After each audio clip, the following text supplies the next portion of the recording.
Muy buenas tardes a todas y a todos. De verdad que verles desde acá, en algún minuto nos haremos una selfie porque verles desde acá, ver a la escuela en este lugar, de verdad es un tremendo orgullo ver a ustedes, estudiantes, docentes, acompañándonos en esta actividad que hemos pensado para ustedes y desde ustedes. Darles la bienvenida al Centro de Extensión de la Escuela de Arquitectura de la Universidad Andrés Bello. Nos vamos a tomar este lugar que nos ha facilitado de manera muy proactiva la municipalidad, a quienes les agradecemos. Quiero agradecerle también a todos quienes han hecho posible esto, a Francisco García, a Cristian Contreras, nuestro secretario académico, a la municipalidad, a Miguel que está detrás de la cámara, todos le conocen, pueden aplaudir.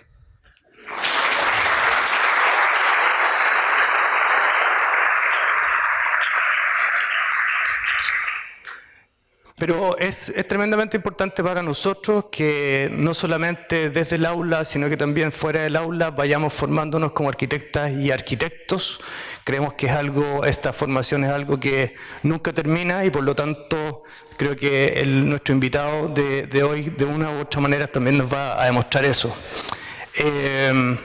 Arturo Franco, que es nuestro invitado de hoy, hace alrededor de 20 años, probablemente algunos de ustedes ni siquiera habían nacido, pero ya hace 20 años comenzaba en su carrera a trabajar sobre preexistencias. En ese trabajo que tenía sobre preexistencias se daba justo en el momento en que en España había una burbuja inmobiliaria donde había mucho dinero y se trabajaba con obras que eran muy opulentas, muy sobreactuadas, muy grandes, donde se notaba que había mucho dinero. En medio de todo ese paisaje de obras brillantes, Arturo Franco daba un pie atrás o un pie al lado y enfrentaba la arquitectura de una manera mucho más radical y hacía solo lo justo, incluso un poco menos en cada una de las intervenciones que le tocaba hacer. Eso hace 20 años era algo completamente inusual.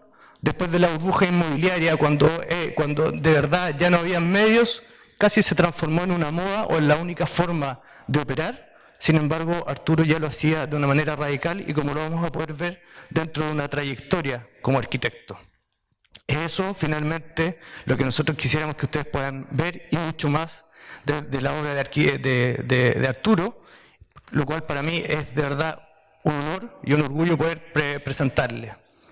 Arturo Franco es arquitecto y es doctor por la Universidad Politécnica de Madrid, es profesor de la misma universidad, así como también ha sido profesor invitado internacional en múltiples universidades a nivel global.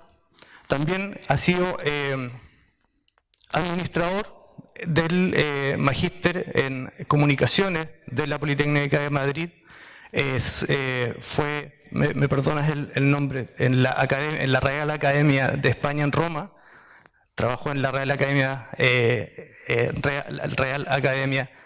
de España en Roma. Así como eso, también ha trabajado como cineasta, ha trabajado como divulgador científico, ha sido crítico del diario ABC por mucho tiempo y también ha sido editor y director de revistas de arquitectura como la del Colegio Oficial de Arquitectos de Madrid, o como la revista Rita. Así también ha sido curador de una Bienal Iberoamericana de Arquitectura y Urbanismo en Paraguay. Y como van a poder ver también en su ponencia, en realidad ha trabajado en diferentes ámbitos de la arquitectura. Cuando les hablamos nosotros, por lo tanto, que la arquitectura en este minuto de verdad es una profesión y una disciplina esperanzadora para ustedes, porque en el fondo tienen muchas formas desde las cuales se pueden desarrollar, Arturo encarna de una u otra manera muchas de esas posibilidades que tenemos nosotros desde la formación como arquitectas y arquitectos para desarrollarnos, sobre todo cuando ese desarrollo profesional, y es lo que espero que podamos ver acá, está ligado íntimamente a los intereses personales, a las pasiones personales y a lo que cada uno y cada una de ustedes quiera entregar a la sociedad. Así que, sin más, agradecerte muchísimo. Arturo está 2 días acá, literalmente, llegó el miércoles de la noche y se va hoy día a las 10 de la noche. ha venido especialmente a estar con ustedes, y ese interés yo creo que se puede denotar por la pasión que pone en la academia, en la cual ha sido, yo creo, de los premios que más valora, en la cual ha sido premiado tanto en el primer como en el segundo compás de, ¿cómo se llama?, de premiación del mejor profesor de la Escuela Politécnica de Madrid. Arturo lo ha tenido en las 2 primeras ediciones, y en el resto de las ediciones ha seguido siendo postulado como el mejor profesor de la escuela. Una escuela de 6.500 estudiantes que valora a este hombre que está acá como su mejor profesor, los estudiantes. Muchísimas gracias, estoy tremendamente orgulloso, lo conversamos hace un rato con el rector, lo tremendamente orgullosos que estamos de lo que hacemos, de lo que están haciendo ustedes, y de vernos hoy día acá como comunidad y como escuela. Así que muchas gracias Arturo, adelante.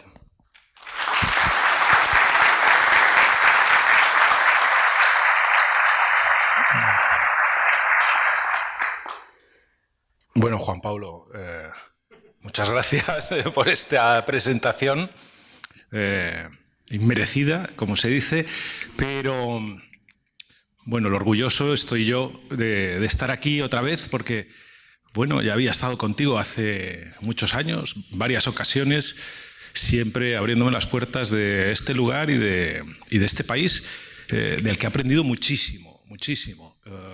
Hemos recorrido el Valle Central en varias ocasiones, hacia arriba, hacia abajo, descubriendo obras importantes de la historia de la arquitectura de este país, que hemos tratado de sacar fuera de estas fronteras para que se conozcan, pero obras no necesariamente grandes ni conocidas, sino a veces obras muy pequeñas, ¿no? y relativamente desconocidas, incluso para los arquitectos de aquí, y de las que hemos aprendido muchísimo, ¿verdad? Y de algunos arquitectos también. Bueno, antes de nada tengo que dar gracias a esta universidad, a Andrés Bello, por haberme traído hasta aquí. Estoy, la verdad es que encantado y bueno, pues honrado, porque además fue una universidad en la que yo estuve dando clase durante un semestre y guardo un gran recuerdo. Fue una clase a distancia porque fue online, no pude venir porque es durante la pandemia, pero guardo un gratísimo recuerdo de los resultados de los alumnos, porque realmente me sorprendieron. Yo estoy acostumbrado a dar clase en Madrid, bueno, en otras universidades en Europa, pero el resultado de los alumnos de esta escuela fue sorprendente, por fresco, por natural, por inmediato, por desinhibido, desprejuiciado, por trabajar con los materiales y con las escalas con una... bueno, con un riesgo fuera de lo normal, y es de eso de lo que aprendemos los que venimos aquí a conoceros, ¿no? En realidad, porque mis viajes a Latinoamérica son para eso, son egoístas puramente, ¿no? Son para descubrir cosas y luego meterlas en la mochila para aprovecharlas en proyectos posteriores. Eso desde hace, bueno, muchos años. La primera vez que entré en la escuela Andrés Bello fue, pues no sé, ¿hace cuántos años? 2017, ya han pasado unos años, ¿no? Y me acuerdo que los alumnos estaban jugando al ping-pong en el hall de la escuela, a un ping-pong sin red, donde la red era una chaqueta colocada en el lugar de la red, ¿no? Y de esa manera pues se mostraba como un ejemplo de aprovechamiento de los mínimos recursos, ¿no? Y esto, aunque parezca una anécdota, es importantísimo a la hora de observar el mundo para poder producir arquitectura con sentido común, ¿no? Que yo creo que es la que siempre hemos intentado hacer desde el estudio, ¿no? Y es lo que me gustaría enseñaros hoy, ¿no? Mostraros hoy. Vale. Bueno, pues esto en realidad es un viaje, ¿no? Un viaje que comenzó pues casi a vuestra edad, ¿no? La mía, es decir, en el siglo pasado. Estamos hablando del año 90, cuando empecé la carrera de arquitectura. Estaba en primero, y antes de comenzar, unos meses antes, en el año 89, a finales del año 89, mi padre me regaló un libro, que fue este libro, que realmente se convirtió como un faro, una manera de vivir la arquitectura, que es a través del viaje. Me regaló el libro de la Odisea de Homero, que habla sobre un viaje, ¿no?, a través del Mediterráneo, pero sobre todo habla también de una persona que, por muchos motivos, ¿no?, iba buscando un sueño, pero a lo largo del camino se iba encontrando dificultades, y esas dificultades las solventaba en ocasiones atándose las manos a la espalda, ¿no?, sujetas por un palo mayor para evitar abalanzarse sobre las sirenas. Conocéis esa historia, ¿verdad? Lo difícil que le resultaba a Ulises, ¿no?, contenerse y no abalanzarse sobre las sirenas. Bueno, esto en cierto modo nos ocurre también a los arquitectos, ¿no? Nos cuesta muchísimo trabajo no diseñar, nos cuesta muchísimo trabajo no actuar, nos cuesta muchísimo trabajo dejar de ser arquitectos o dejar de ser tan arquitectos, ¿no? Y ese ha sido un poco el camino que hemos tratado de seguir en el estudio, ¿no? Intentar trabajar con menos, ¿no? Aquí hay un pueblo al sur que me encanta, que a veces lo citamos, ¿verdad, Juan Pablo?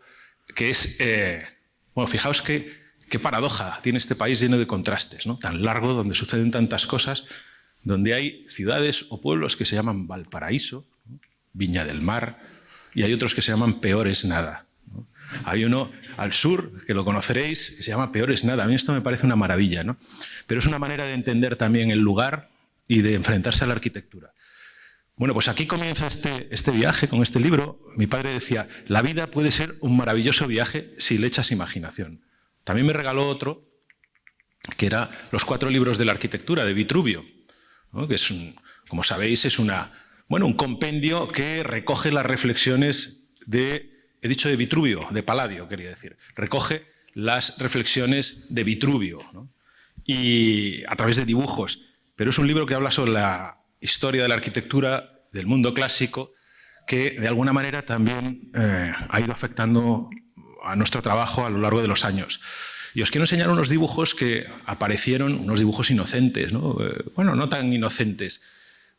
Como alrededor de la mitad de la carrera realizamos un viaje, la que ahora es mi mujer, Ana y yo, y nos fuimos a Grecia, ¿no?, un poco más allá del viaje a Oriente, a las Islas Cícladas. Pero primero pasamos por Atenas, ¿no? Lo veis muy pequeñito, pero en realidad en el centro de este dibujo aparece la Acrópolis desde lejos, pero vista desde un monte, digamos, poco frecuentado, donde los turistas no van, que es el monte Licavitos.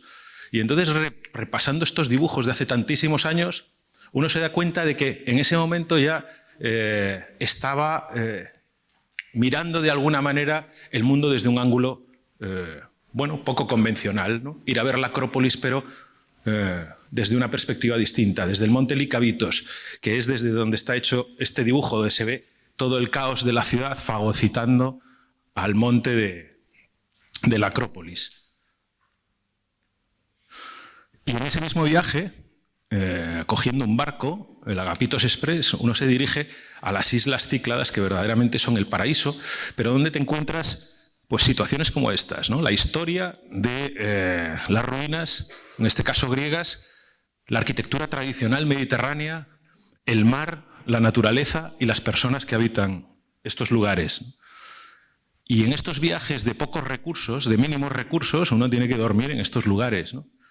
Fijaos, año 93, muy poquito dinero. Habéis hecho seguramente algún viaje y habéis tenido que ir a estos lugares, pero en estos dibujos ya aparece pues una representación, de alguna manera sin prejuicios, de una manera de vivir pues sin dinero, ¿no?, con lo mínimo, en estos lugares. Y especialmente una reflexión sobre cómo se puede habitar con lo mínimo. Esto es un hombre tirado en la playa después de haberse bebido una botella de ouzo, que es como un licor muy duro griego. Se bebía la botella de ouzo y se echaba a dormir, pero se echaba a dormir con una singularidad, ¿no? Bueno, con una esterilla en el suelo, en el medio de una playa, con todo el sol dándole en la cara, pero protegiéndose con un sombrero. Y lo que a mí me llama especialmente la atención es que está protegiéndose con la vegetación, protegiéndose con un árbol que tiene justo pegado a la cabeza. Esta relación psicológica que tenemos con el cobijo, ¿no?, es la que a mí me interesa. Esos mínimos elementos que hacen falta para estar, digamos, protegido, ¿no? Y eso me ocurrió muchos años después en una de las obras que pudimos hacer, que es una de las obras que ha citado Juan Pablo, que es el Matadero de Madrid, donde en una de sus primeras acciones, en una de sus primeras maneras de habitar el espacio, descubrimos esta situación, que es un chaval durmiendo en ese espacio que acabábamos de rehabilitar, con un pilar en la cabeza para protegerse y un saco de dormir, y ya veremos más adelante en una imagen por qué traigo aquí esta esta representación, digamos, de la mínima expresión de la arquitectura. Bueno, esto es una de las imágenes que podéis ver fuera, uno de los proyectos que realizamos en la Real Academia de España en Roma, que estuve durante unos meses trabajando allí, hace unos años. Imaginaos lo que es Roma, ¿no? Es una ciudad, la ciudad eterna, llena de restricciones, patrimonio sobre tu cabeza. Tú prácticamente no puedes actuar en una ciudad como Roma. Es decir, ahora está llena de impedimentos, llena de permisos, etc., ¿no? Nosotros estábamos durmiendo aquí al lado de este espacio, donde Bramante, ¿no?, sabéis, antecesor de Miguel Ángel, construyó este templete, el templete de San Pietro in Montorio, que seguramente hayáis estudiado ya, que es, bueno, pues el paradigma de la reflexión sobre la escala y el espacio. Porque este templete, que es una maqueta a escala pequeña de la cúpula de San Pedro de Roma, Bramante la construyó porque tenía la intención de construir la cúpula de San Pedro de Roma después. Finalmente la construyó, como sabéis, Miguel Ángel, ¿no? Pero construyó este templete para hacer una pequeña prueba, como una maqueta, ¿no? Pero en la historia de la arquitectura entendemos este templete como el ejemplo, ¿no?, de la importancia del espacio entre las cosas, ¿no?, y la reflexión sobre la escala, y cómo la escala de los distintos elementos afecta a la percepción que tenemos sobre el espacio. Entonces esto es una performance o una, bueno, instalación artística a medio camino entre la arquitectura y el arte que reflexiona sobre este espacio. Entonces, un día de verano, como no podíamos pedir permisos o no nos los aceptaban, ¿no?, intervenir aquí es imposible. Imaginaros, intervenir en un edificio de más de 500 años, pues es muy complicado, ¿no? Pues decidimos hacerlo ilegalmente, ¿no? Claro, entonces llegó un fin de semana que todos los guardas se marcharon y me parece que era primavera, como Semana Santa. Entonces se quedó vacía la academia, cogimos unos botes de pintura y empezamos a pintar todo el suelo del espacio que queda entre el templete, el tondo circular y el claustro cerrado. Pero rápidamente, porque teníamos que ejecutarlo todo antes de que llegara el lunes y llegaran las autoridades y seguramente nos detuvieran, ¿no? Entonces pintamos el suelo con pintura blanca, pero de látex. Ya habíamos hecho algunas experiencias y teníamos una cierta creencia en que esto iba a ser inocuo. Bueno, el látex, como sabéis, se seca, entonces decidimos desprender esta manta, llevándonos todos los restos de la historia del lugar, de la memoria del lugar, ¿no?, de aquellos años, ¿no?, en el suelo del templete. Y nos lo llevamos a una playa a unos 30 kilómetros de distancia, la playa de Ostia, que está a 30 minutos más o menos de Roma, y colocamos la manta sobre la arena, pero descontextualizada, sin la referencia del templete y sin la referencia del claustro. Era una manera de reflexionar sobre ese espacio, pero desde otro punto de vista. Un poco de eso tratan todos los proyectos que, bueno, os he traído aquí para contaros un poco cuál es nuestra manera de pensar la arquitectura. Aquí estamos nosotros, yo debo ser una de esas sombras, se ve el tamaño del espacio y parece muchísimo más pequeño, ¿verdad?, que lo que parecía cuando lo estábamos pintando, ¿no? Sin embargo, es exactamente el mismo elemento. Esto es otro proyecto que realizamos en Roma, que está basado en esas estructuras que están manteniendo el Imperio Romano, ¿no? Habéis ido, no sé si habéis visitado alguna vez Roma, pero habéis visto fotografías, seguro, donde las estructuras metálicas, ¿no?, como la ortodoncia de los dientes, está evitando que se caigan los edificios del Imperio Romano, ¿verdad? Es una suerte de tecnología rudimentaria realizada por ingenieros sencillos, ¿no?, que sin embargo ayudan a mantener esas grandes estructuras, como esta que descubrimos en la ciudad de L'Aquila, que había tenido un terremoto y tuvieron que entibar con este tipo de cimbras algunos arcos, ¿no? Entonces la reflexión era extraer esta idea, trabajar con la idea de Nicolás Zavaglia, que fue el ingeniero que trabajó de la mano con Miguel Ángel. Este es el señor que diseñó todas las estructuras para que Miguel Ángel pudiera construir la cúpula de San Pedro de Roma. era un ingenioso ingeniero que diseñó todos estos elementos, ¿no? Bueno, pues nosotros decidimos descontextualizar de nuevo esa pieza, colocarla en la terraza de la Real Academia de España, con la ciudad de Roma al fondo, para representar un poco una relación metafórica entre esa cimbra y esa realidad de provisoria permanente, o permanente provisoria, que es esas acciones que se realizan con vocación efímera, sin embargo, permanecen permanentemente, ¿no? Bueno, otra de las cosas que comentaba Juan Pablo y que tiene alguna relación también con el trabajo de José Luis, es investigar otras disciplinas, intentar incorporar otras disciplinas y trabajar con las mismas ideas que uno trabaja en el mundo de la arquitectura. Es decir, no centrarnos exclusivamente en construir casas, edificios, porque muchas veces los arquitectos pues no tenemos encargos, ¿no? No llega el cliente a la puerta, ¿no? No consigues ganar el concurso al que te habías presentado, pero tienes la necesidad de comunicar, ¿no?, algunas cuestiones, o de reflexionar, mejor dicho, de investigar sobre determinados temas, y necesitas válvulas de escape. A veces se pueden encontrar en la literatura, a veces se pueden encontrar en la fotografía. En este caso, en el cine, esta es una experiencia en el cine que realicé en Cuba en el año 2019 mientras estábamos haciendo la rehabilitación de un edificio para el Ministerio de Exteriores, que es la residencia del embajador. Bueno, pues mientras eso se estaba rehabilitando, un edificio oficial, encontramos este espacio, digamos, que nos abrió una puerta al cine, la primera puerta al cine. De repente iba por una carretera en un coche, una carretera abandonada, una pista de tierra, y aparece una pista cruzada de hormigón anchísima, jalonada por piezas metálicas, como estas que veis por aquí, tiradas por el suelo, ¿no? Un espacio sorprendente y enigmático, ¿no?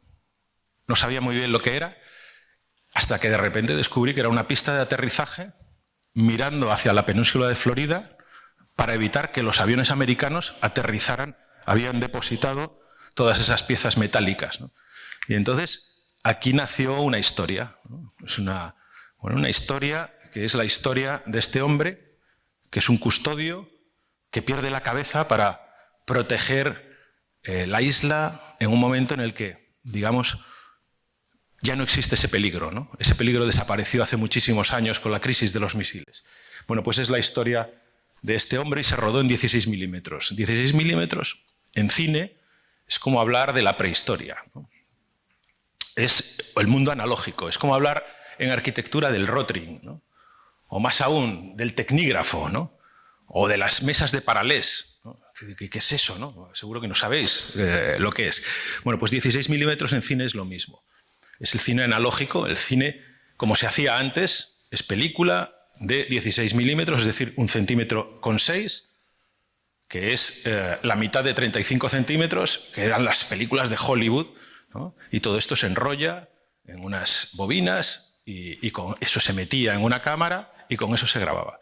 Bueno, pues decidimos hacer las películas del mismo modo en que se hacían las películas hace ya muchos años, ¿no? Bien, pues un poco creo que estas películas o estas reflexiones en Roma, pues muchas de ellas son producto de esta intervención, que es la primera intervención en el Matadero. El Matadero de Madrid es un edificio industrial que se dedicó muchísimos años a servir carne a todo Madrid.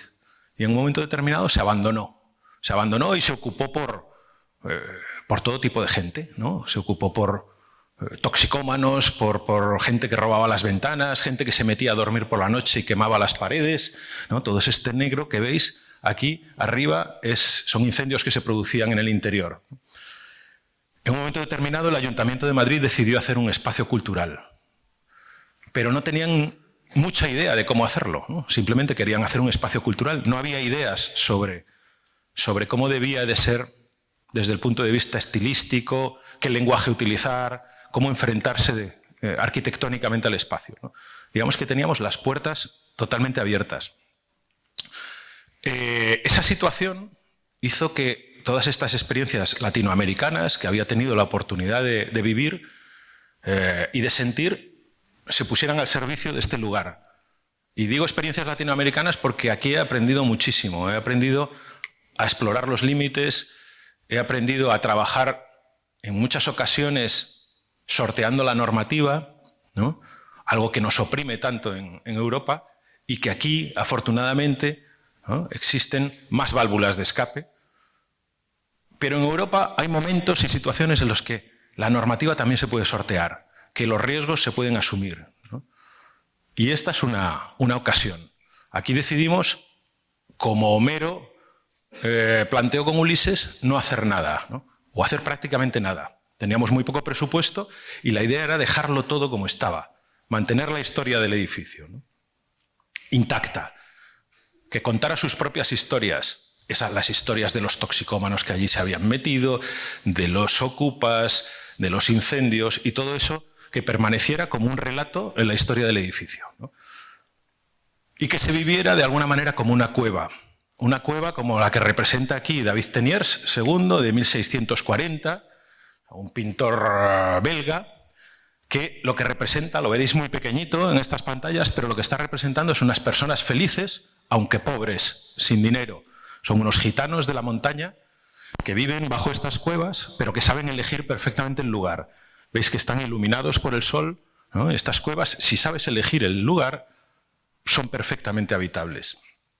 Me gustan mucho los dibujos de David Teniers porque representan a todas estas personas felices y contentas, ¿no?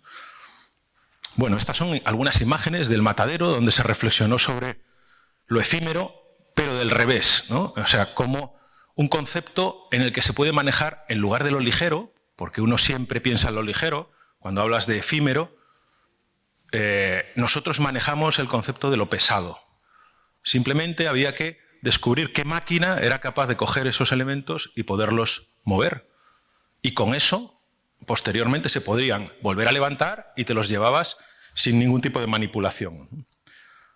Algunas situaciones de este edificio donde con una pieza en U se resolvían muchas cosas, por ejemplo los rodapiés, por ejemplo un suelo técnico, esta U se le daba la vuelta y se convertía en un suelo, por debajo pasaban las instalaciones. Bueno, aunque parezca una arquitectura en cierto modo elemental, que lo es, tenía una cierta precisión, ¿no? El calibrado de estos elementos para coincidir con el ancho de las dos alas y el espesor del hueco para meter el vidrio, digamos, está pensado. El abordaje de esta plancha para poder acceder, etcétera, ¿no?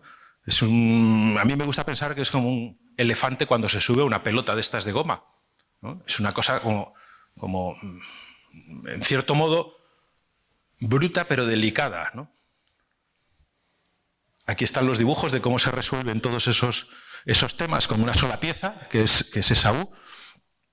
Incluso incorporamos algo que ya no se ha separado de mí o de nuestro trabajo desde aquel momento, que es la improvisación durante la obra. Descubrimos que las cosas que vas descubriendo en el lugar durante la obra pueden ser incorporadas al proceso y cambiar completamente el proyecto.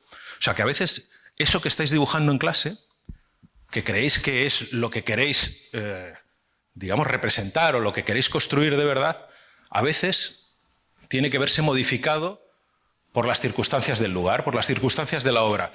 Nosotros habíamos pintado las paredes con pintura de pizarra y con una tiza habíamos dibujado el proyecto mientras lo construíamos. Eso nos permitió, pues, ser elásticos, seguir, digamos, cambiando el proyecto a medida que nos íbamos encontrando un muro que tenía una sorpresa dentro, por ejemplo, un aislamiento térmico que no sabíamos que existía, etcétera, etcétera, ¿no? Y esta es la situación que veíamos en ese chaval que estaba durmiendo. ¿Os acordáis al principio? Bueno, pues en realidad eran 150 chavales que habían ido a ayudar a un tema cultural, a una exposición importante que hay en Madrid, y alguien, antes de inaugurar este edificio, debió decidir o debió de pensar que era un buen lugar para que durmieran todos, ¿no?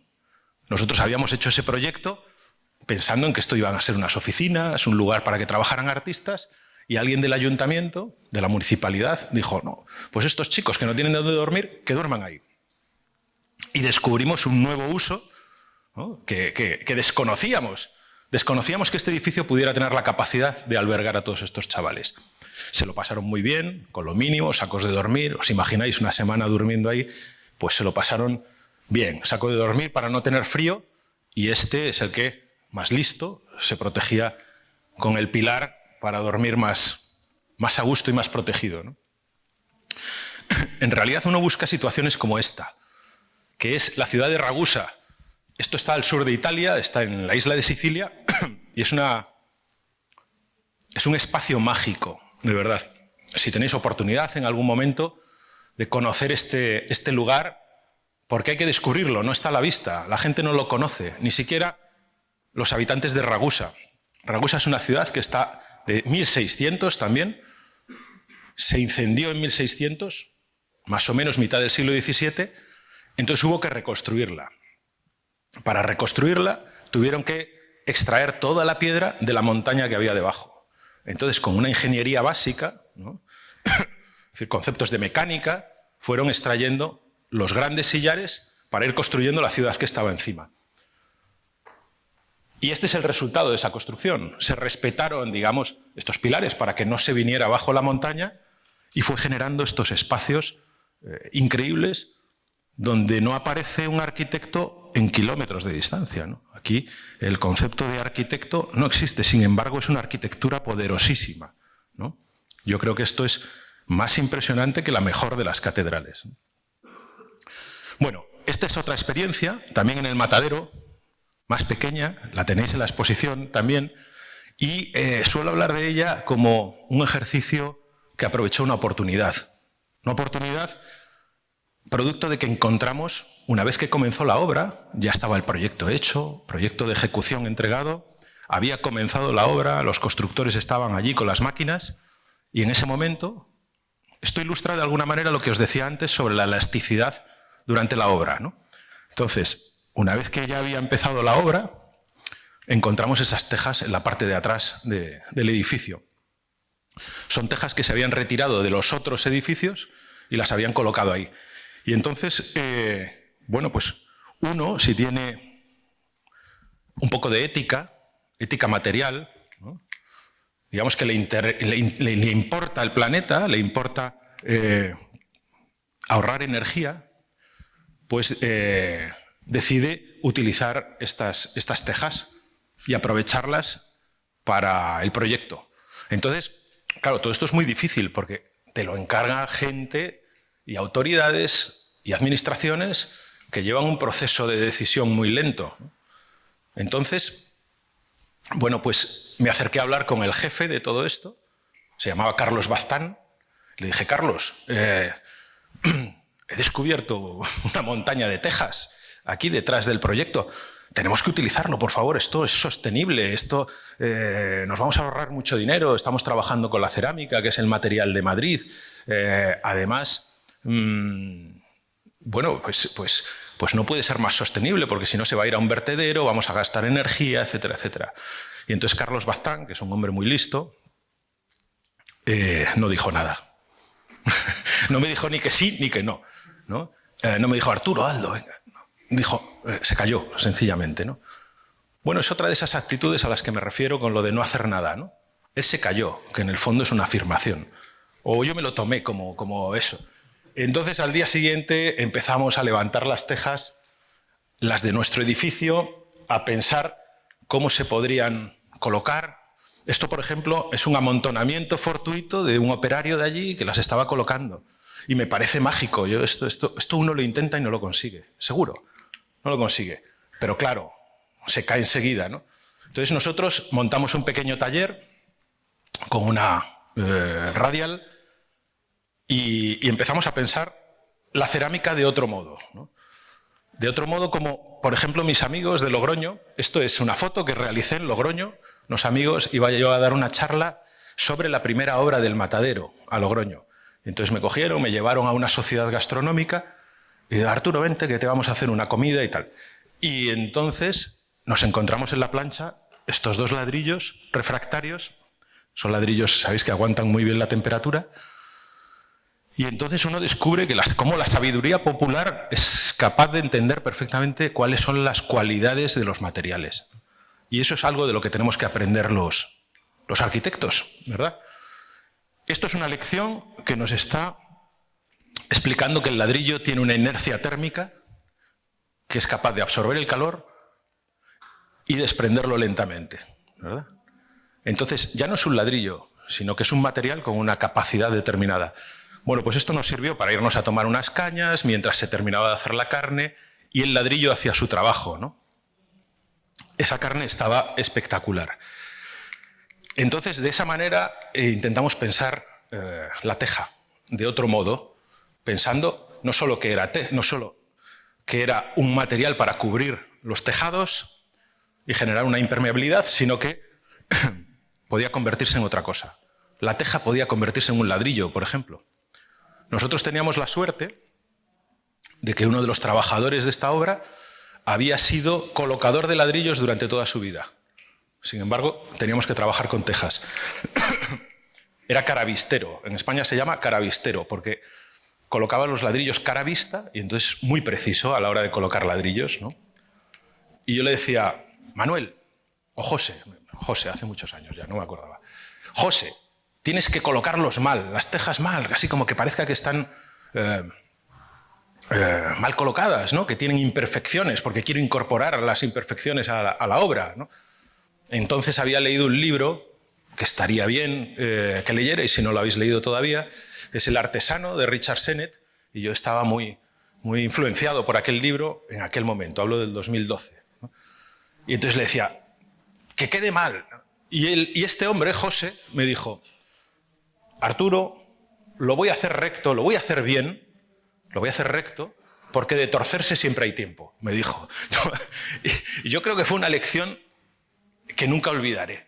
Efectivamente, tratamos de hacerlo bien y esa manera de hacer bien las cosas inevitablemente va incorporando los errores, ¿no? Aunque tú no quieras. Y cuando tú no quieres es cuando aparecen resultados que te trascienden, que te sorprenden a ti mismo y que en cierto modo, bueno, pues nos funcionaron, ¿no? Entonces, conseguimos utilizar esas tejas como un revestimiento interior, como una celosía, cuando se quitaba una teja en medio. Bueno, aquí hablamos de que la ventana era una viga recuperada donde el junquillo, para poder meter el vidrio, una pieza suelta que se apretaba simplemente con el gato de carpintero. Es decir, se manifiestan los esfuerzos sin tapujos, digamos, ¿no? Esta es una tercera obra del Matadero, donde ganamos un concurso, se presentaron muchas personas, 100 y pico estudios de arquitectura, y nosotros hicimos esta locura, ¿no?, de intentar definir los espacios con cuerdas de cáñamo, de pita, cuerdas de vegetales, ¿no? ¿Sabéis a las que me refiero, verdad? Entonces estas cuerdas pretendían como generar espacios distintos, ambientes distintos, ¿no? Y bueno, tuvimos la suerte de ganar aquel concurso, pero cuando entramos por primera vez nos dieron las llaves del edificio, mucho más grandes que los dos anteriores, estos edificios. Entramos por la puerta y nos dimos cuenta de que todas esas estructuras de hormigón armado, que eran las primeras estructuras de hormigón armado que se habían construido en España, hablamos de 1911 más o menos. La estructura de redondos interior, de acero interior, no era corrugada, era lisa, y aquellos hormigones eran harina pura. O sea, rascabas con los dedos y te cargabas el pilar. Había algunos pilares que estaban, digamos, así, ¿no? Un pilar es en continuidad, ¿verdad? Bueno, pues había un trozo de pilar arriba, otro trozo de pilar abajo, y aquí, como los magos, podías hacer así, ¿no? Claro, nos dieron ganas de salir corriendo de aquel edificio. Dices, bueno, yo voy a asumir la responsabilidad civil de hacer ese edificio. Pues no. Pues claro, hombre, lo que pasa es que era muy grande y era muy apetecible y entonces nos enfrentamos a ese problema estructural. De repente surge un problema que cambia el proyecto, totalmente. Entonces, el refuerzo estructural se convirtió en el motor del proyecto. Y empezamos a ser conscientes de que había que meter una nueva estructura en ese edificio que conviviera con ella, ¿no? Como una simbiosis. La estructura de hormigón y la estructura metálica. Entonces se abrieron huecos en los lugares donde los que estéis en los cursos más avanzados y hayáis estudiado algo de cálculo de estructuras, sabréis que no pasan las cargas por estos puntos, ¿no? Entonces ahí abrimos unos huecos con unos pasatubos de instalaciones, muy sencillos, como una broca gorda, ¿no? Y empezamos a meter esta estructura metálica que iba a recibir las nuevas cargas, ¿no? Las nuevas cargas de los nuevos usos. Bueno, entonces, aquí el arquitecto, digamos, o nosotros, tomamos una sola decisión al principio, porque esto es un sistema, es como una locomotora. Una vez que se pone en marcha ya va solo, tú no tienes que intervenir demasiado, ¿no? Pero al principio sí. Entonces la decisión era, si un ingeniero como Nicola Zavaglia, por ejemplo, ¿no? O cualquier ingeniero resolviera este problema, digamos que le coloca un corsé pegado a la estructura de hormigón. Bueno, nosotros lo que hicimos fue separar ese corsé 10 centímetros, generándose, pues, digamos, un espacio mucho más complejo, ¿no? Que podía a su vez recibir e hilvanar esas cuerdas de pita. Luego había situaciones especiales, como en la cubierta de hormigón trasladaba sus cargas a la estructura metálica a través de esas branquias. Unas branquias metálicas que, digamos, evitando la cortante, era capaz de transmitir el peso de la cubierta a esa estructura metálica. Pero en algún momento la propiedad nos dijo, ya otra vez en medio de la obra, dijo, oh, estaría bien que hubiera un espacio singular o más atractivo, más amplio, ¿no? en este edificio. Y entonces pensamos, bueno, vamos a ver qué sucede si le quitamos la estructura de hormigón al interior de algunas de las partes del edificio. Entonces le quitamos el tuétano, el interior de hormigón armado, y de repente aparecieron estos espacios que no habíamos previsto de ningún modo y que nos sorprendieron, y ahí están, ¿no? A mí me recuerdan a algún templo japonés. Y traigo esta imagen, una imagen que tomé en el sur de Francia, en Arles, una ciudad muy bonita que está en el sur. Esto es una portada barroca de 1700 largo, cerca de 1800, es decir, ya el final del barroco, el manierismo. Bueno, pues de repente alguien decide colocar este anillo aquí para evitar que se rompa esta columna salomónica estriada, ¿no? Y me parece que lo que hace esta persona es delatar la impostura de todo un movimiento artístico, de ese barroco tardío, como diciendo que, oiga, ¿se da usted cuenta de que esta forma es imposible desde el punto de vista estructural? Que pasará el tiempo y alguien vendrá y lo dejará en evidencia y dirán, ¿ve cómo ese movimiento era absurdo desde el punto de vista estructural? ¿No? Y eso simplemente porque alguien ha colocado como esa muleta, ese refuerzo en ese punto, ¿no? Peculiar. Esta casita, que también aparece en la exposición, si me paso de tiempo me vas diciendo, Juan Pablo. Es una casa muy pequeña en el Monte Pindo, en Galicia, en la Costa da Morte, que se llama aquello. Bueno, Galicia, para los que no lo conozcáis, es un lugar en el que llueve mucho, muchísimo. Hay mucho viento. Allí los barcos se hundían. Es un lugar de tránsito y una encrucijada de los barcos de la Primera y de la Segunda Guerra Mundial. Es decir, hay muchos pecios hundidos donde se hundieron todos esos submarinos y esos barcos que, digamos, cruzaban esa esquina. Es la frente de España, para que os hagáis una idea, ¿no? Pero es la frente, la más, la más occidental, por decirlo de alguna manera. Bueno, pues en ese lugar hay mucho viento, hay mucha lluvia y la gente multiplica su imaginación, ¿no? Es un lugar mágico. Entonces la gente construye leyendas misteriosas. Por ejemplo, en el Monte Pindo hablan de que estas estructuras tienen formas antropomórficas de animales prehistóricos, ¿no? Incluso hay quien escribe que las trajeron los extraterrestres, ¿no?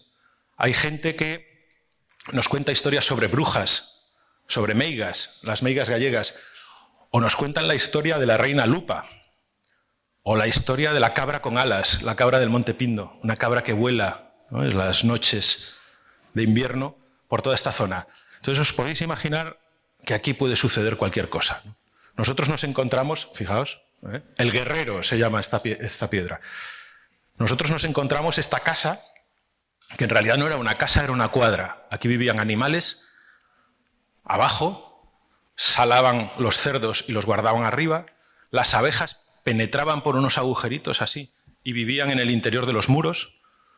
Hay una tipología preciosa en estas casas que es el panal dentro del muro. Los muros tienen 70 centímetros de ancho, entonces las abejas entran por un agujerito del exterior y las señoras o los señores desde el interior tienen una tapa de madera y una vez al año quitan esa tapa de madera y recogen toda la miel que está en el espesor del muro, ¿no? O sea, es decir, son casas habitadas. Hoy en día en esa casa habitan mosquitos, arañas, etc. Las abejas ya no, aunque mi vecina las sigue teniendo. Bueno, como digo, aquí vivían animales, desde luego no personas. Bueno, sí miento, vivía una persona, que era una señora, relativamente mayor, en la planta de arriba, lo que ahora es la habitación principal, que cuenta la leyenda, bueno, los vecinos en realidad, ¿no?, que todas las noches subía un hombre distinto del pueblo de abajo, ya sabéis, ¿no?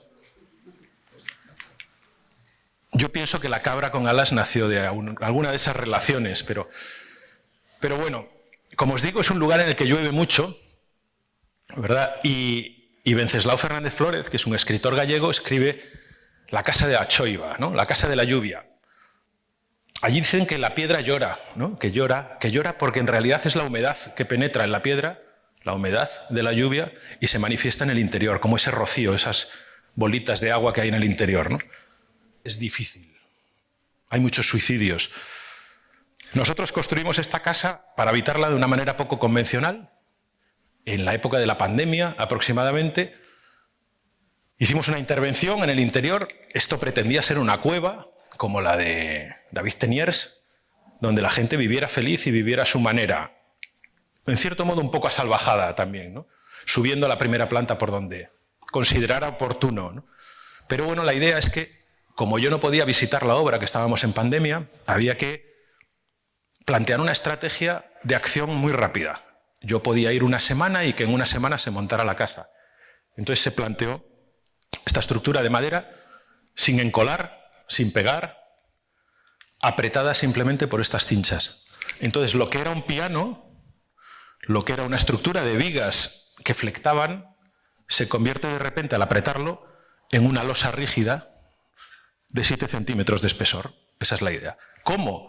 Pues apretando y empotrando en los extremos. No tiene más misterio. Ahora, digamos que el trabajo consistió en el cómo. Cómo aprietas, cómo empotras y ya está, ¿no?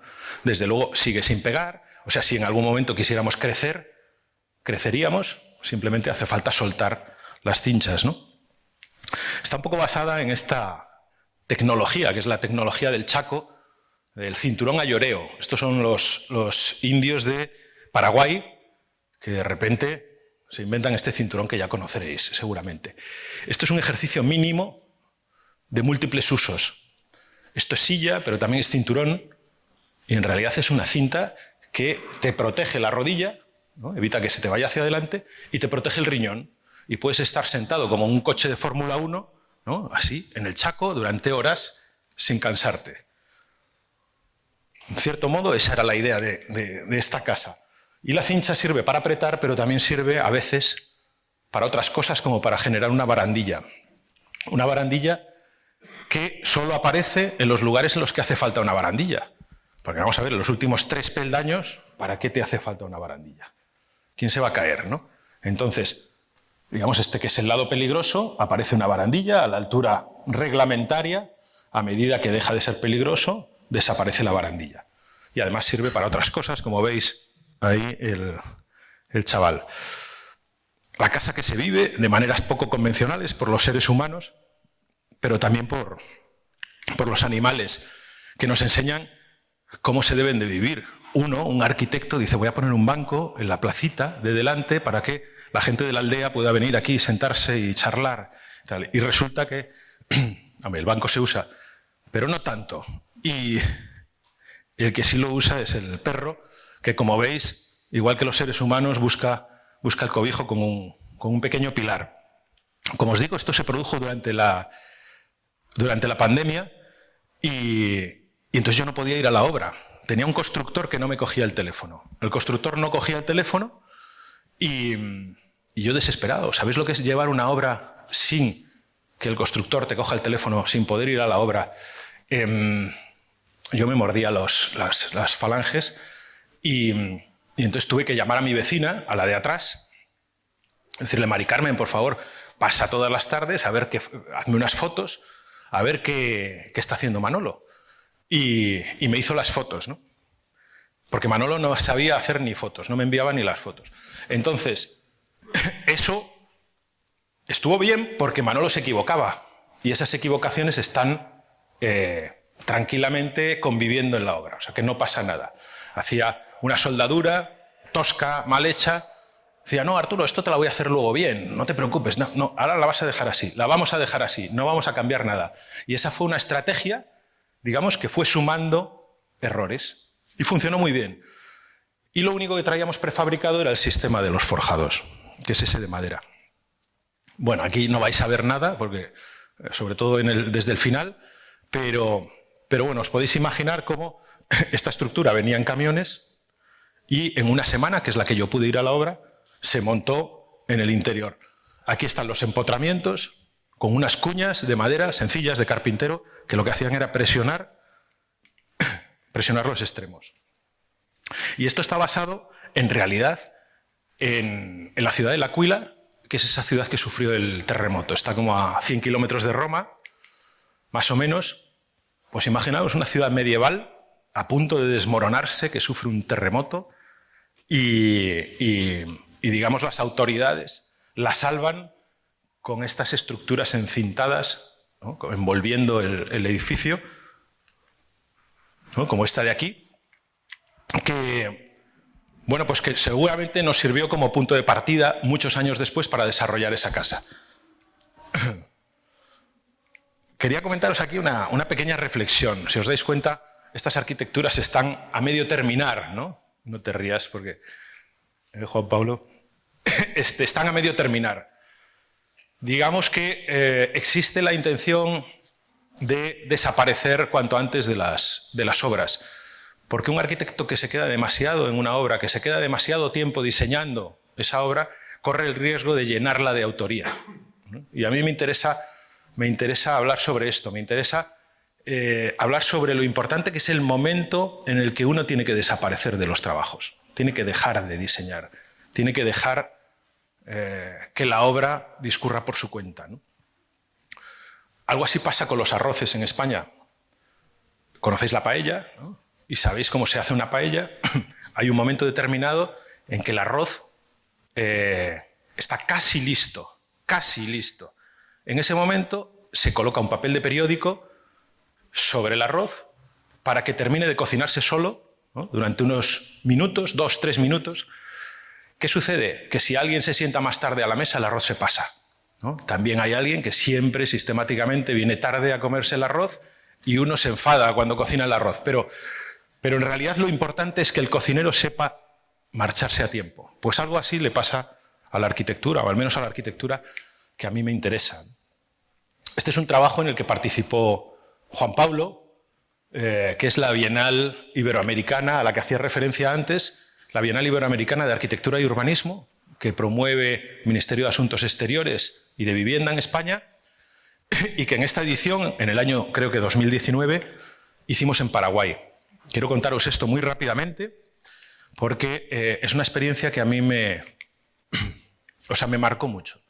Me marcó mucho porque nos habían encargado comisariar una bienal y hasta ahora, tal y como yo entendía las bienales, pues eran lugares de exhibición, ¿no?, especialmente la de Venecia, ¿no? Todos sabéis que llegan los artistas con sus instalaciones, las colocan, se gastan un dineral infame, ¿verdad? En esos espacios, durante un mes, 2 meses, la gente las visita, luego demuelen esas instalaciones y ese dinero se evapora, ¿no? Y eso ha ocurrido en muchísimas bienales hasta este momento. Entonces nosotros intentamos que ese poco dinero que te ofrecía el gobierno para hacer la bienal pudiera servir para algo. Entonces descubrimos una región que es la zona de la Chacarita, junto al centro de la ciudad de Asunción, que sufría unas crecidas de agua todos los años. Entonces la gente que vive aquí tiene que subir al centro histórico y dormir en tiendas de campaña, en sacos de dormir, de manera precaria durante unos meses hasta que el agua se va. Bueno, pues la Bienal lo que propuso es intervenir, bueno, lo he borrado, pero intervenir en 13 espacios públicos distintos con 13 obras reales. Gastarnos ese dinero y apoyarnos en la voluntad de las personas y en todos los equipos de trabajo que decidieron enfrentarse a esto para construir 13 espacios públicos para esa ciudad. Y todavía hoy se siguen disfrutando. Y todavía hoy están cargados de vida, cada vez más, ¿no? Entonces, es una manera de regeneración urbana que realmente ha sido exitosa, pero no ha sido exitosa por el dinero aportado, sino por el dinero como motor inicial, pero sobre todo por la voluntad de todos los que participaron en ese proyecto. Y luego la Bienal, ¿en qué consistió? ¿En qué se quedó la Bienal? La Bienal se quedó en esto. La Bienal, bueno, hubo conferencias, hubo de todo, ¿no? Porque al final funcionó muy bien. El teatro principal estaba lleno, etc. Pero en realidad las obras premiadas se mostraron en un... A ver... O sea, nos bastó esto, que es un pendrive, ¿no?, para mostrar las obras de todos los arquitectos que habían presentado sus trabajos a concurso.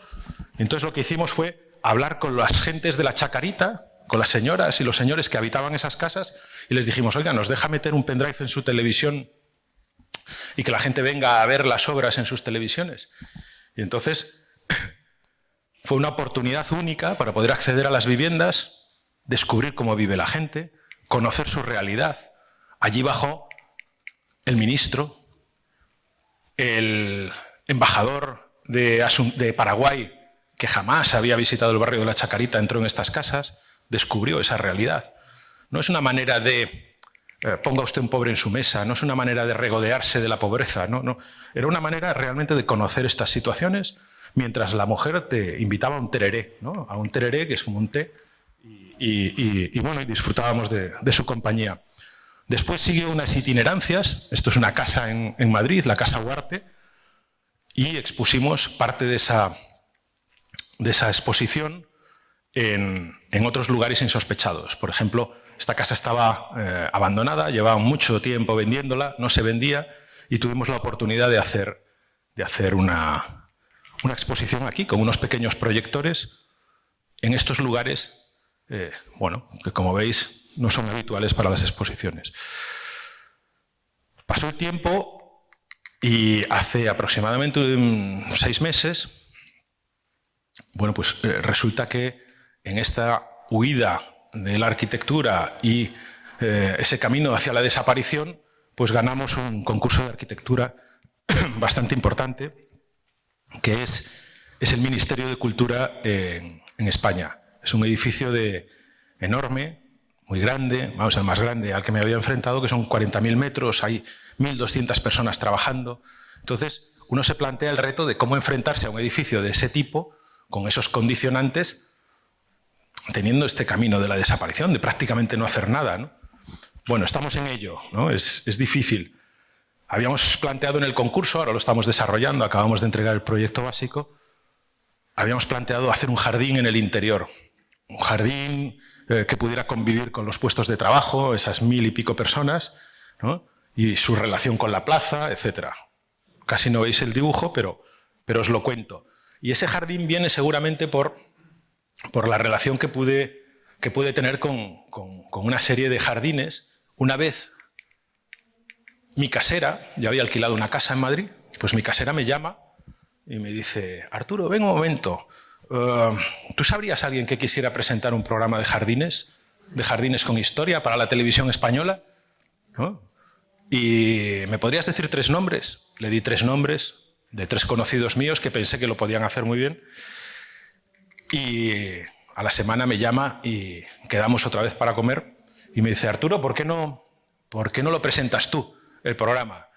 Y es un programa que estuve visitando 26 jardines a través de 26 capítulos, pues están la Alhambra de Granada, la Mezquita de Córdoba, Málaga, la Concepción, en fin, toda España recorrida a través de sus jardines históricos. Y entonces, de alguna manera, a uno se le mete el veneno, ¿no?, del jardín, y inevitablemente quiere hacer un jardín, pero lo quiere hacer desde un punto de vista contemporáneo, ¿no? Arcaico pero contemporáneo, como dice la exposición. Bueno, y claro, y entonces intenté enfrentarme al reto de hacer un jardín, que sí que es difícil.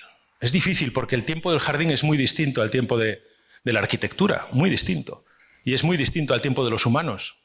El tiempo de las plantas no tiene nada que ver con el tiempo de la arquitectura, no tiene nada que ver con el tiempo de los humanos y no tiene nada que ver con el tiempo geológico. Entonces hay que entenderlo de otro modo, ¿no? Porque los jardines se hacen para el que vendrá, ¿no? Bueno, pues en este caso no es tan así porque es un jardín efímero, pero es un jardín incómodo, de pinchos, un jardín radical. Entonces descubrimos esta casa junto al mar, en Galicia también, vacía. Se había caído el techo y cuando la encontramos estaba llena de vegetación, ¿no? Estaba llena de zarzas, de las moras, llenas de pinchos. La idea era casi dejarlo así, simplemente ir a podar de vez en cuando, como se podan los caballos salvajes, ¿no?, una vez al año, nada más. Bueno, pues intenté soñar cómo se podía llenar eso de plantas, un dibujito que tuvo muchos likes en Instagram, ¿no?, pero que realmente nada tiene que ver con la realidad, ¿no?, porque nuestro deseo a lo mejor es que aparecieran esas plantas, nada que ver, hacen lo que quieren, ¿no?, o sea, crecen como quieren. Y al final, en realidad el proyecto consistió en introducir una serie de elementos que generaran unas tensiones en el espacio, porque cuando uno se enfrenta a un jardín se tiene que olvidar de lo racional. Ya estoy acabando, me falta muy poquito. Se tiene que acabar de lo racional, olvidar de lo racional. En un jardín uno puede soñar, ¿no? Puede soñar completamente y hacer casi, o intentar hacer lo que sueña, ¿no? Bueno, pues una de esas cosas fue llevarnos una viga de batea, que es una viga de madera muy ancha y muy pesada, hasta ese interior que en realidad era un exterior.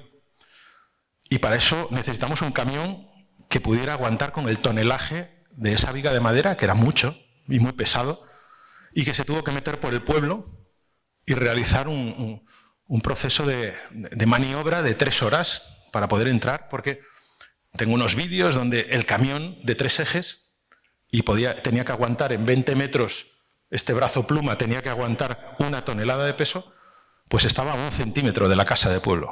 O sea que la maniobra, el piloto era excepcional, el piloto que tuvo que entrar. Bueno, pues al final conseguimos meter la pieza, que es esta de aquí. Eso es una viga de batea. La batea está durante 20 años en el mar, es una madera de eucalipto, y durante esos 20 años esa madera se petrifica, se convierte en algo indestructible casi, ¿no? Pesadísima, pero inerte, ¿no? La madera ya está muerta por la sal del mar, ¿verdad? Entonces la trajimos hasta aquí y se colocó donde quiso, ¿no?, donde se pudo acomodar. Medía 8 metros de distancia, pues se apoyó en esta ventana y en aquella esquina. Y generó una tensión en el espacio, mientras las zarzas seguían creciendo. Siguieron creciendo, apareció aquí un laurel, allí un castaño, ¿no?, y otras especies silvestres. Generamos un pequeño mirador para poder ver el mar desde allá arriba. Uno sube y se sienta y puede ver el mar, y un columpio con una piedra aquí, un columpio con una cincha de trabajo, de obra. Bueno, pues esto en realidad es la penúltima imagen en ese camino hacia la desaparición. Este jardín ya casi es nada, ¿no? Peor es nada, que diría el pueblo, ¿no? Bueno, pues me gustaría terminar con esta imagen, que en el fondo tiene algo que ver con la imagen anterior, que es una fotografía de Valentín Sanz, un fotógrafo cubano que vino a la Bienal, por cierto, este Valentín Sanz le llamaban el cura de Baracoa. Entonces este cura iba a atender a unos campesinos de la zona este, de la ciudad de Cuba, no, de la isla de Cuba, ¿no? Entonces nos entregó 3 imágenes, 3 fotografías y nos dio una pequeña charla sobre arquitectura magistral con esas 3 fotografías. Yo solo he registrado esta, solo he traído esta para vosotros, que en realidad habla de lo mínimo indispensable, ¿no? Es una señora que con su mano derecha se está protegiendo del sol, casi como aquel primer dibujo del hombre tirado en la arena, ¿no? Se está protegiendo del sol, con la otra está generando un lugar, ¿no? Y en el centro de ese lugar está esta mujer, ¿no? Yo creo que eso ejemplifica de la mejor de las maneras la idea que a mí me gustaría alcanzar en el mundo de la arquitectura. Y esto es todo. Muchas gracias.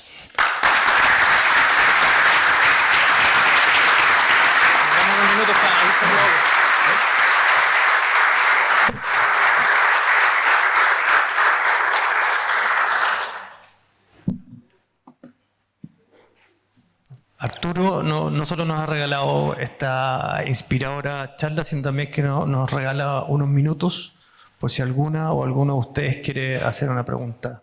Estudiantes, docentes.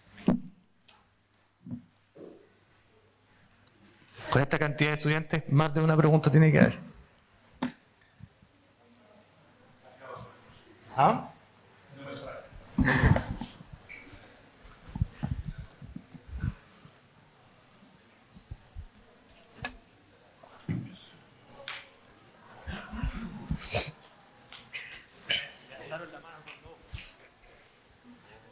Habéis aguantado.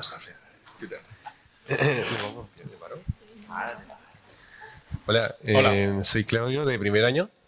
Bueno, en mi sección estamos trabajando temas correspondientes a una feria y bueno, estamos enfrentándonos a distintos desafíos como el emplazamiento, materiales y muchas otras cosas. Y hace un día hablaba con mi profesor sobre la vida del arquitecto y todo el asunto, y me preguntaba cómo trabajar siempre con lo preexistente quizá muchas veces puede rozar en lo utópico, o siempre puede existir algo que sea reutilizable. No sé si se entiende la pregunta. Yo creo que sí. ¿Está aquí tu profesor? El profesor Cristian. ¿El profesor Seba también? ¿Está? Sí, los dos. ¿Dónde? Pues vente por aquí. Vente por aquí. Cristian, a ver, ¿de qué se trata este ejercicio? No, es muy simple, es una primera aproximación. Los estudiantes de primer año, el primer semestre, desarrollan un ejercicio más analítico de obras y proyectos, y el segundo semestre ellos proyectan. Su primer ejercicio proyectual. Entonces el ejercicio y la intención es poder trabajar sobre un programa, es como una aproximación gradual al edificio, y por lo tanto la feria entendemos como un primer acto arquitectónico, ¿no es cierto? Desde lo mismo que tú comentas, como de la caverna. Entonces trabajamos bajo la premisa del cubrirnos. Y por ahí aparece el programa de la feria y la posibilidad de trabajar con las preexistencias. Las ferias aparecen en lugares donde se adaptan, ¿no es cierto? Se modifican. Nunca es sobre un plano en blanco. Bueno, muy bien. Yo en realidad creo que todos, cuando nos enfrentamos a un proyecto arquitectónico, trabajamos sobre las preexistencias. Independientemente de que trabajes en un edificio ya construido, tú estás trabajando sobre las preexistencias. Estás trabajando sobre algo que ya existe. Imagínate que no hay un edificio. Hay un lugar. Ese lugar es una preexistencia, en el fondo, ¿no? Imagínate que no hay un lugar, que hay una ciudad. Esa ciudad es una preexistencia. Establece relaciones con lo que tú vas a hacer. Y eso es importantísimo porque esto es como un ejercicio de judo. ¿Sabes lo que es el judo, no? ¿En qué consiste el judo? En que tú te apoyas en la fuerza del contrincante para tumbarlo, ¿verdad? Este es el deporte, consiste en apoyarte en la fuerza del otro para poder, de alguna manera, tumbarlo. Bueno, pues aquí sucede lo mismo. Nosotros nos enfrentamos a una realidad existente, llamémosle preexistencia, puede ser un edificio existente, puede ser una ciudad, puede ser un parque, un lugar, lo que sea, un jardín, ¿no? Pero ese lugar, esa ciudad, ese edificio ya nos está contando cosas. Es una muleta, es algo que nos ayuda a nosotros a hacer nuestro propio proyecto. ¿Entiendes? Ya nos está dando pistas. Lo bueno de esto es que nos ayuda a decidir menos. Entonces, saber escuchar a esos lugares es importantísimo. O sea, tú tienes que descubrir, ir a ese lugar y decir, bueno, a ver, ¿qué me está contando esto? ¿Qué quiere hacer? ¿Qué quiere ser? ¿No? Esa preexistencia. Y entonces tú intervenir y actuar en consecuencia, ¿no? Ese es un poco el objetivo. Es decir, preexistencia siempre. Siempre uno se enfrenta a una preexistencia, ¿no? Al menos desde mi punto de vista. Ya no te doy más la lata, que ya te veo... Pero vamos, fundamental pensar que todo el lugar al que te enfrentas está cargado de preexistencias que te pueden ayudar a tomar decisiones, ¿no?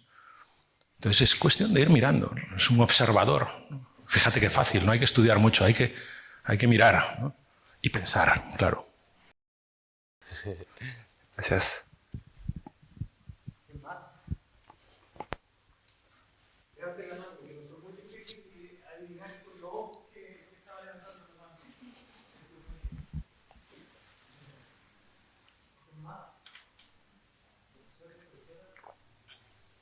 También comentarles que le damos la bienvenida a compañeras y compañeros que vienen de la Universidad de Santa María, que también nos están acompañando hoy día y son de las cosas que nos parece impecable que pasen, que nos podamos reunir entre las escuelas.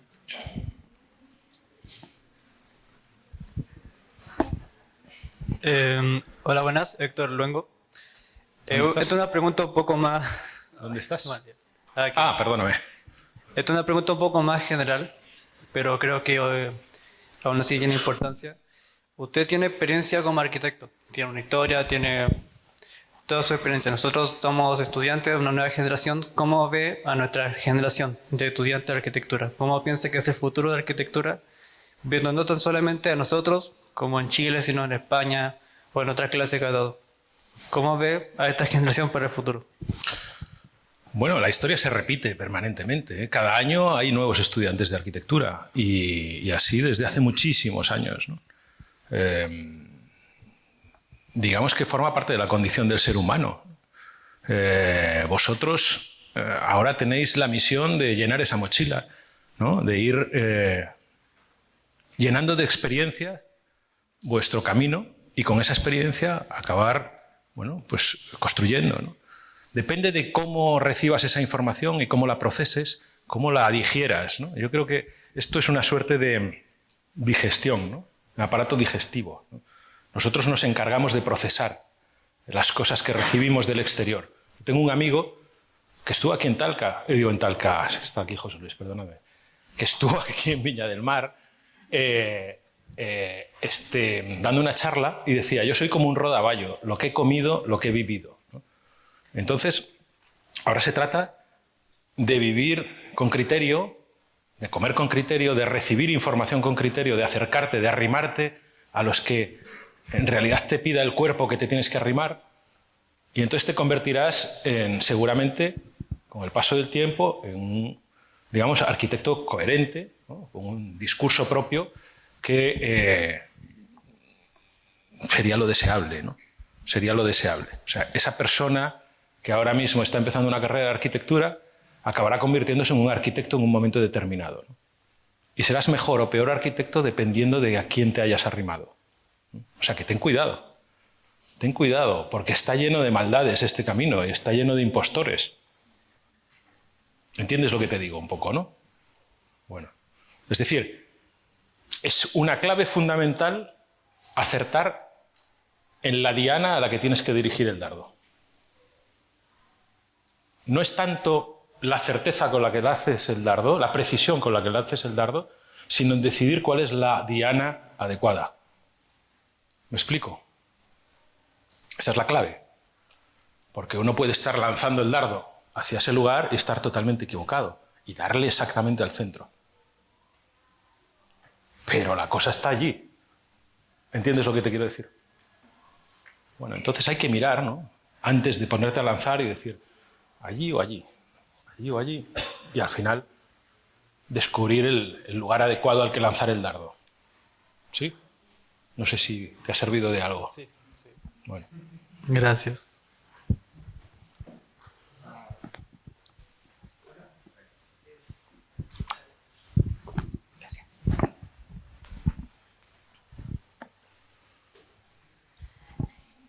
En mi taller estamos en interdisciplinar y estamos viendo también el tema como de las intervenciones.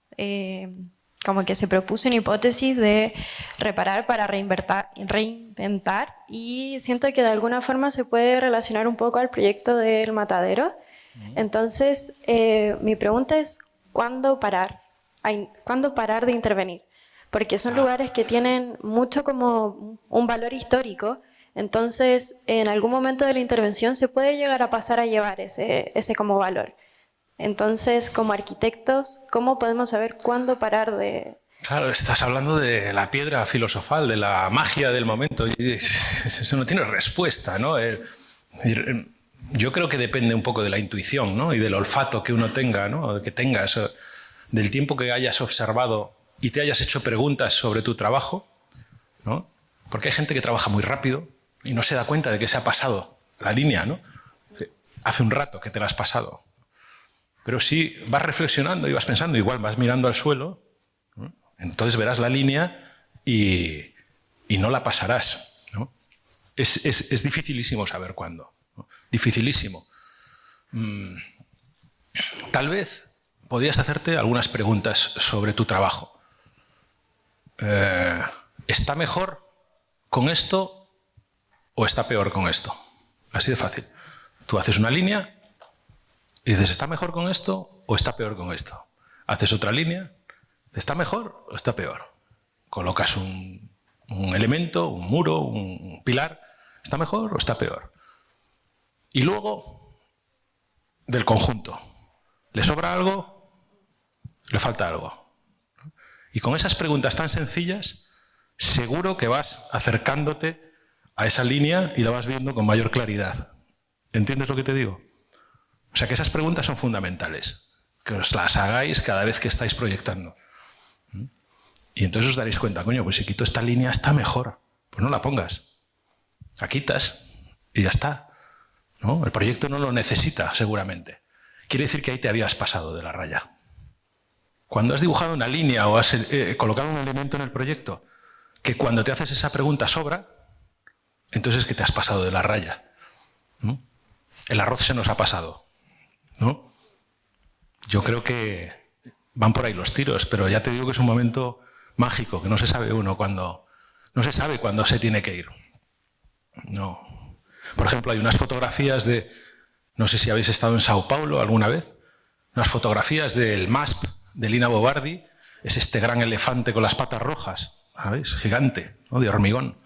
Hay unas fotografías de ese edificio en construcción, sin las patas pintadas de rojo y sin el muro cortina de vidrio envolviendo el edificio. El edificio es mucho más poderoso en esas fotografías en construcción. Y mira que casi no es nada el MASP. Casi no es nada. Yo fui a Sao Paulo con un amigo, que es un cachondo, un arquitecto, y estábamos allí sentados. Y el tipo, después de un par de cervezas, en un momento de inspiración, dice, menos es MASP, ¿no? Entonces nos quedamos todos como, pues es verdad. Pero es que en realidad no, tiene pellizcos el MASP. Ese color rojo, ¿no? O esa vidriera, cuando uno ve la fotografía del edificio en construcción, se da cuenta de que a lo mejor no eran necesarios, ¿no? Ya está, ya termino, te puedes sentar.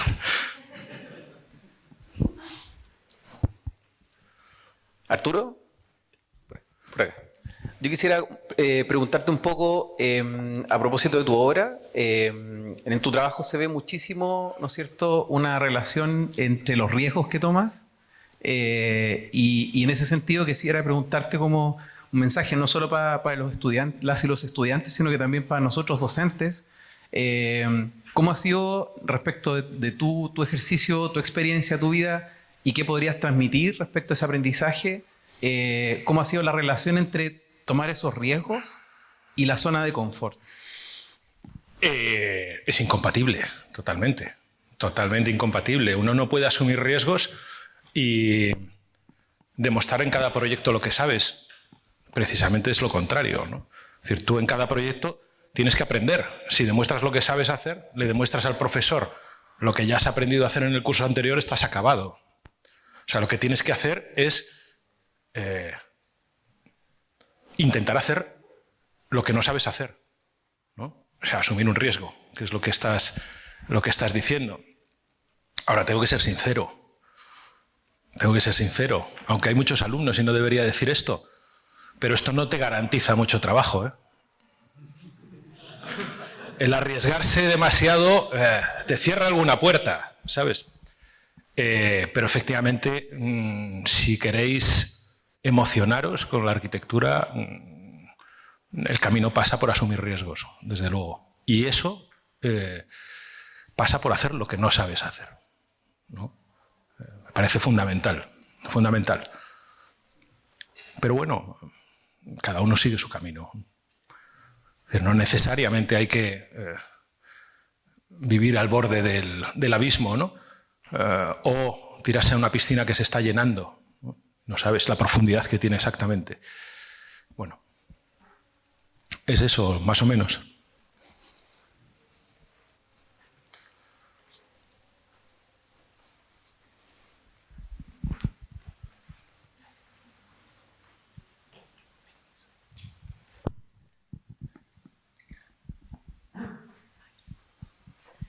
Hola.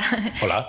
Bueno, en el taller que estoy cursando tenemos que hacer un proyecto llegando a llegar como al diseño y el proyecto como tal de un edificio complejo, pero en una ciudad a la distancia, que está en otra región. Entonces, en base al proyecto que nos mostraste y en tu experiencia en general, como qué herramientas o qué distintos puntos de vista tomas en cuenta para llegar como a ver una problemática a la distancia y hacerse cargo de eso. ¿Dónde está ese proyecto? En La Serena, la cuarta región. ¿A cuántos kilómetros de aquí? ¿Eh? 400. Eso está al lado. Sí. O sea, es fundamental que vayáis. Fundamental. Pero, ¿y si no Fundamental. podemos? Como parte de la regla. Fundamental. Está a 400 kilómetros. Tenéis que haceros una escapada, coger un autobús, un fin de semana e ir a ver el lugar. Si le estoy diciendo a tu compañero que es absolutamente fundamental preguntarte sobre las cosas del lugar, las preexistencias, necesitas muletas, porque tú no sabes, mira, ¿sabes lo que es más? ¿Sabes la Casa de la Cascada? ¿Conoces la Casa de la Cascada, de Falling Water, de Frank Lloyd Wright? Esa casa que está colocada sobre un acantilado, unas cascadas de agua. ¿Conoces esa casa un poco, no? Más o Sí, he menos. visto algunas fotos. Exacto. ¿Qué te parece lo más impresionante de esa casa? O sea, como está muy sumida como en el contexto del... O sea, claro, del Está como- integrada, ¿no? Sí. Encima de las piedras, de las rocas. Eso es lo más impresionante. Pues ¿sabes qué es lo más impresionante? El ruido del agua. Tú estás allí, el agua de la cascada, y dices, pero ¿cómo puedes vivir aquí? O sea, es imposible, ¿no? Pero el ruido de la cascada es lo más espectacular. Y eso no lo puedes descubrir si no vas. Si no viajas, ¿no? O sea que 400 kilómetros no es tanto. Si me hubieras dicho que el profesor os ha puesto un trabajo en, no sé, pues en la otra punta del mundo, entonces veríamos, ¿no? Veríamos. Pero 400 kilómetros se pueden hacer, aunque sea en bicicleta, que te da tiempo para pensar. Tú sabes que para construir la Casa de la Cascada, bueno, está como aproximadamente a 2 horas de Chicago, ¿verdad? La Casa de la Cascada está como a 2 horas y pico en coche de Chicago. Bueno, pues resulta que en aquel momento Frank Lloyd Wright tenía unos alumnos que eran como pequeños esclavos que trabajaban para él y además le pagaban dinero. ¿Te imaginas? Pagarle dinero a tu profesor para hacerle sus proyectos. Pues esto es lo que pasaba en Taliesin, ¿no? Bueno, pues uno de esos alumnos no solo le pagaba un dineral al año por estar en esa academia de arquitectura, prodigiosa seguro, que es una oportunidad increíble, pero es que además su padre era multimillonario, que era el señor Kaufman, y le encarga a Frank Lloyd Wright la Casa de la Cascada, ¿no? Este padre del alumno le encarga la Casa de la Cascada. Se lleva a todos los alumnos al lugar, se lleva a todos los alumnos a 200 kilómetros, a medir, a parametrizar absolutamente todos los accidentes del lugar, a levantar los arbolitos, a dibujar perfectamente las piedras, a medir la distancia entre las piedras casi como un jardín japonés, a tomar todas las medidas del lugar, a conocer cómo suena, todas estas cosas, y se vuelve con todos los alumnos a Taliesin, dibujan el lugar y está durante 4 meses o 5 sin hacer ni un solo trazo sobre la Casa de la Cascada, Frank Lloyd Wright. Y entonces el padre le llama y dice, oye, ya lo tienes, ¿no? Que ya han pasado 4 meses. Y dice, sí, ya lo tengo. No había dibujado nada, nada. Bueno, pues resulta que en las 2 horas que tarda el trayecto de Chicago a la Casa de la Cascada, ¿no? Agarró el paralés, el lápiz, se puso a dibujar, un esbozo, claro, la casa, y el embrión de lo que realmente sería la Casa de la Cascada estaba en su cabeza, después de aquella visita exhaustiva y de haber recogido todos los datos del lugar, ¿no? Entonces, ¿tienes que ir o no? Bueno. ¿Sabéis qué hora es para mí? Sí. Hola. De partida agradecer la charla. Y tengo una consulta sobre el significado que le da al revitalizar lugares que están en abandono. Por ejemplo, el matadero que... ¿Quién es? Perdona, es que no veo. Vale. Ya. Por ejemplo, el matadero es un lugar que se revitaliza y se le da como un uso, podría decirse, utilitario.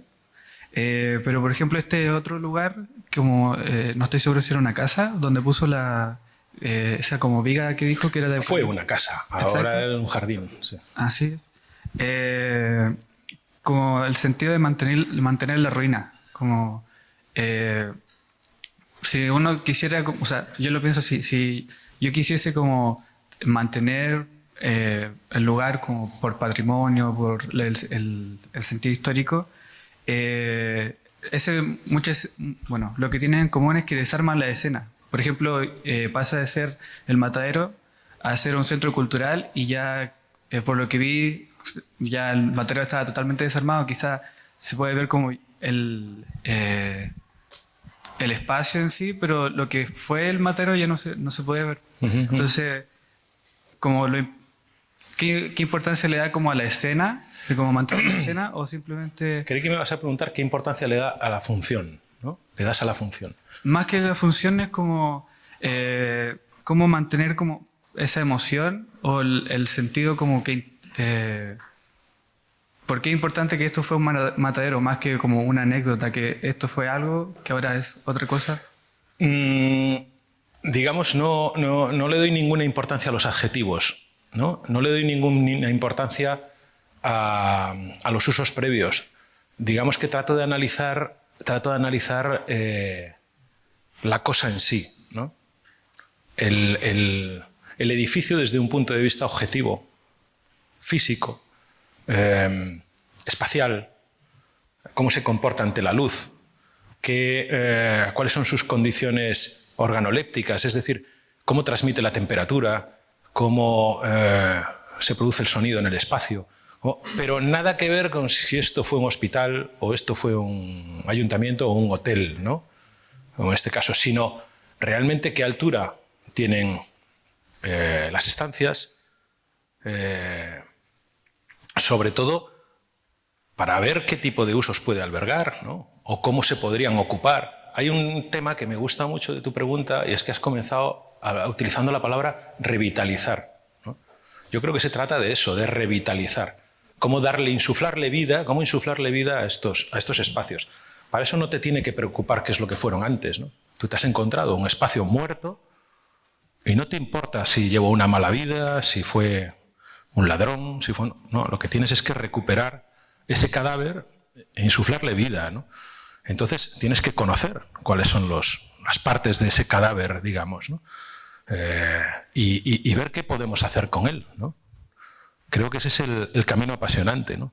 Saber si puede servir para determinadas cuestiones, si no, si tiene espacios dignos o no.